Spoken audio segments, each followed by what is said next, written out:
Assalamualaikum warahmatullahi wabarakatuh. Selamat pagi semuanya. Salam sejahtera untuk kita semua. Dan bagaimana kabarnya anak-anak semua, sehat? Alhamdulillah. Nah, sebelum kita memulai pembelajaran hari ini, Ibu akan memeriksa kesiapan diri kalian untuk mengikuti proses pembelajaran hari ini. Ibu akan mengabsen kalian, dan apabila ada yang Ibu panggil tidak menjawab, Ibu anggap alfa ya. Jadi tolong dengarkan baik-baik. Aldo, Bobby, Cindy, Dinda, Elsa, Rahel, Rita, Zia. Ya, alhamdulillah. Jadi untuk hari ini tidak ada yang alfa ya, hadir semua. Ya. Sebelumnya ketua kelas boleh disiapkan?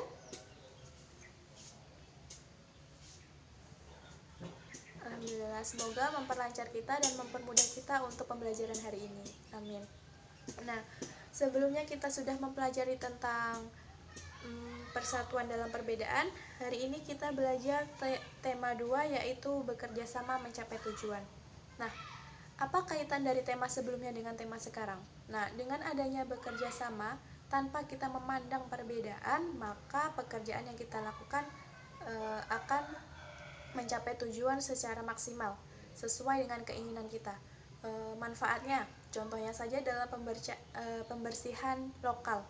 Biasanya ada yang mengepel, ada membersihkan kaca, ada yang menyapu. Nah, dengan adanya pembagian tugas dan saling bekerja sama, maka pekerjaan akan segera selesai dan hasil pun lebih maksimal. Nah, untuk selanjutnya kalian bisa membuka buku tema kalian halaman 44. Nah, di situ terdapat bacaan, setelah proklamasi kemerdekaan Indonesia 17 Agustus 1945, seharusnya bangsa Indonesia telah merdeka dan terbebas dari segala bentuk penindasan serta penjajahan. Namun, kenyataannya tidak demikian. Bangsa Indonesia masih perlu berjuang mempertahankan kemerdekaan Indonesia. Nah, mengapa demikian?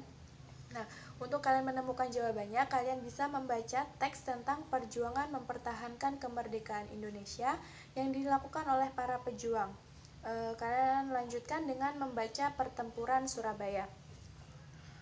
Setelah kalian membaca, kalian bisa membuat peta pikiran dengan unsur apa, mengapa, siapa, bagaimana, kapan, dan di mana. Sebelum kalian membuat sebuah peta pikiran, Ibu akan jelaskan sedikit tentang kalimat efektif. Kalimat efektif ini adalah kalimat yang mengandung gagasan dari pembicara atau penulis yang terdiri atas kata-kata yang mempunyai unsur SPOK. Ciri-ciri kalimat efektif ini yaitu yang pertama, memiliki unsur yang penting atau pokok, minimal memiliki unsur subjek dan predikat. Dan yang kedua, menggunakan struktur bahasa yang tepat. Yang ketiga, memenuhi kaedah ejaan yang berlaku. Dan yang keempat, menggunakan pilihan kata atau diksi yang tepat dan sesuai dengan kebutuhan atau tidak dilebih-lebihkan. Nah, setelah kalian tahu apa itu kalimat efektif, kalian bisa mengerjakan peta pikiran dalam sebuah diagram dan kalian bisa menuliskan tulisan sesuai dengan bahasa kalian sendiri menggunakan kalimat-kalimat efektif dengan modal bacaan yang telah kalian baca tadi. Nah, oke. Selanjutnya untuk tugas kelompok, yaitu kalian bisa mencari informasi sebanyak mungkin, boleh dari internet, dari para pejuang, ya, atau dari orang-orang tua yang mengetahui bagaimana perjuangan Indonesia memperjuangkan kemerdekaan Indonesia. Oke, selanjutnya Ibu akan membagi menjadi 5 kelompok. Kelompok yang pertama yaitu mencari informasi tentang pertempuran Ambarawa. Kemudian disajikan dalam bentuk peta pikiran ya, sesuai dengan yang kalian kerjakan tentang pertempuran di Surabaya tadi. Yang kedua, kelompok 2, mencari informasi tentang pertempuran Medan Area.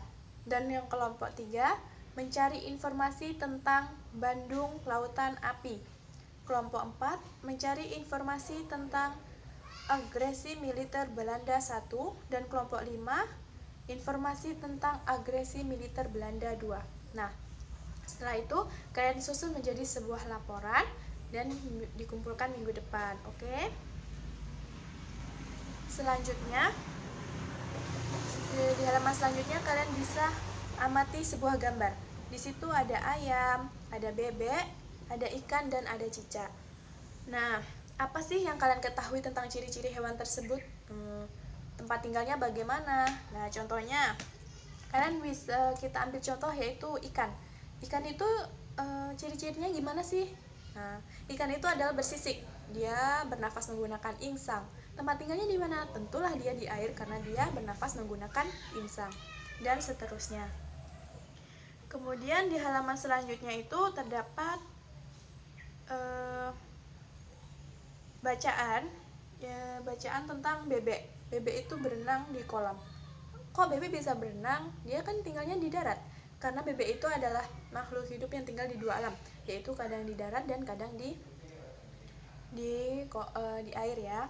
Selanjutnya di halaman selanjutnya itu ada tugas yaitu mengamati lagi.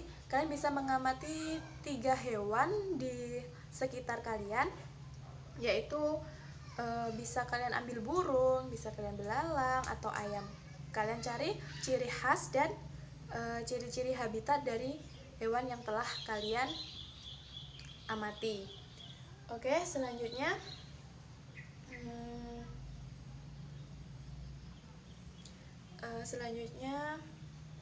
kalian buat sebuah laporan, kalian kumpulkan bersamaan dengan tugas tentang perjuangan mempertahankan kemerdekaan tadi ya. Oke, selanjutnya Ibu kasih tahu untuk media permainan dalam pembelajaran materi hari ini, yaitu kita bisa menggunakan dengan teka-teki silang. Nah, contohnya gimana? Contoh untuk teka-teki silang yaitu kita menggunakan hewan yang bernafas menggunakan insang adalah kita tulis ikan.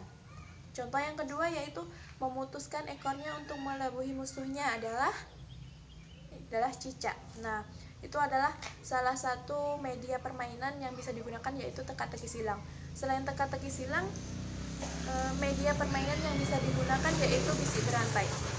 Biasanya bisi berantai yang digunakan untuk kelas tinggi yaitu kalimat, bukan lagi kosakata. Kalau kata hanya untuk kelas rendah. Contoh yang bisa digunakan yaitu tentang perjuangan ya. 10 November diperingati sebagai Hari Pahlawan. Nah, itu bisa digunakan sebagai satu kalimat yang digunakan untuk bisi berantai. Nah, begitu. Selanjutnya, kita tarik kesimpulan dari materi pembelajaran hari ini. Siapa yang bisa? Ya, silahkan, bacakan. Ya, bagus. Bagus sekali kesimpulan yang telah dibuat. Selanjutnya, apakah ada yang ingin ditanyakan? Baik yang belum dimengerti atau bagaimana? Tidak ada. Berarti sudah mengerti semua ya? Sudah paham? Alhamdulillah.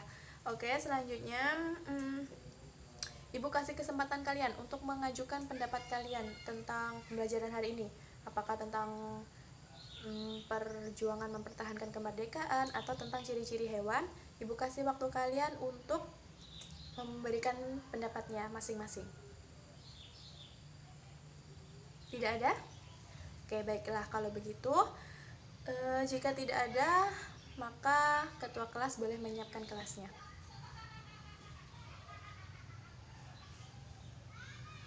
Alhamdulillahirabbil alamin. Dengan berakhirnya pembelajaran hari ini, maka berakhir pula pertemuan kita hari ini tentang bekerja sama untuk mencapai tujuan. Semoga ilmu yang kita dapatkan hari ini bermanfaat di masa depan, dan apabila ada kesalahan Ibu dalam mengajar dan kata-kata Ibu yang tidak berkenan di hati kalian, Ibu mohon maaf yang sebesar-besarnya. Wassalamualaikum warahmatullahi wabarakatuh.